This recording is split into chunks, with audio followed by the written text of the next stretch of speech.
Welcome back to my channel. Just in time to refer to me as Dr. Reality Check Files.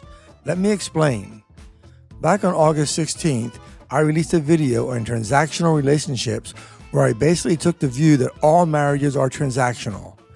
Just a view I came to over many years of paying attention to things and trying to apply some logic instead of just getting wrapped up in the natural emotional state when a couple fall in love. So I was shocked when one of my followers put into a YouTube channel called Psych Hacks, who a couple months earlier also did a video on the same basic theme.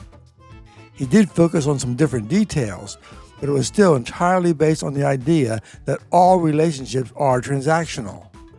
The shocking part was that the guy has a PsyD degree, while, well, I sure don't. Maybe a university should give me an honorary degree. By the way, I should also point out that, while he did post his video before mine, that only applies to when I posted on Rumble. Long before that, when I was still on YouTube, I had put up the same basic video there, so my video was not based on my first seeing his video. It really isn't a big deal, though it was nice to see agreement from an expert. It also supports a couple of the basic points I've made before, such as you don't necessarily need to be an expert on a topic to know enough about it for a given situation. I thought it would be fun, at least for me, to react to some of his video. In a good relationship, the transaction is invisible. This matches up with my point where I said the couple starts out deeply in love and do things to please their partner without constantly looking for some sort of quid pro quo. The idea that all voluntary relationships are at heart transactional can rub people the wrong way. This fits with my observation of couples often not liking the idea of a prenup because they only care that they are in love and have no need for one. They don't even consider things can change over time. However, it can also rub people the wrong way because this position kind of runs counter to their felt experience. Like these people are in relationships that they don't experience as transactional. Yep, just as I said, it's all about love with no realization that there is still a good chance that things will change over time and they should prepare for that possibility. Just because we can't see the transaction doesn't mean it's not there. Exactly, because when deeply in love, at least at first, everything is viewed as perfect and assumed it will remain so. It's only when the relationship becomes unsatisfying or dysfunctional that most people can catch a glimpse of that transaction. Yes, as I mentioned, a wife may cook for you just to make you happy and not be looking for anything more than a thank you. But if the husband isn't doing things for the wife, eventually that's going to be noticed, and then the wife is going to start thinking of the transactions not being balanced. When we feel like we're getting a good trade, that is, when we're getting at least as much as we're getting, then the transactional element is completely invisible to us. There isn't anything undermining the initial feeling of love, at least at first.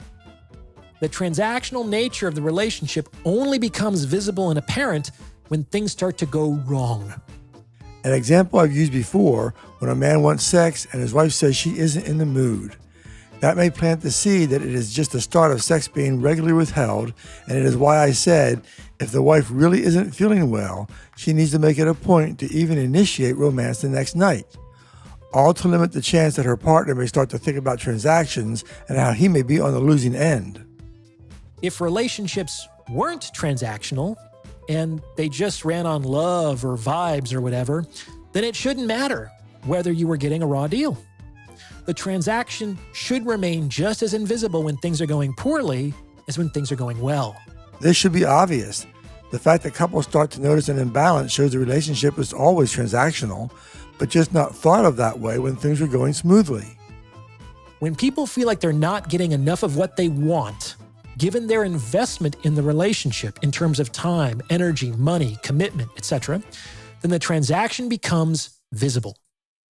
And when they are getting enough of what they want, given their investment in the relationship, or the perceived unfairness is adequately addressed, then the transaction once again fades into invisibility.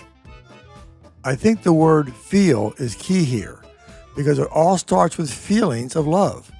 It is only when things start to pile up that couples start to move away from that feeling and start comparing the balance sheets, thus noticing the transactions.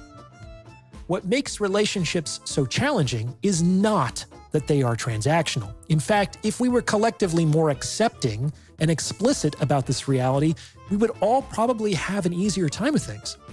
What makes relationships so challenging is that the goods being transacted are typically not explicitly negotiated and acknowledged, and are subject to all kinds of change and fluctuation over time. This is the central point of his video, unlike mine, but still based on the same point that all relationships are transactional.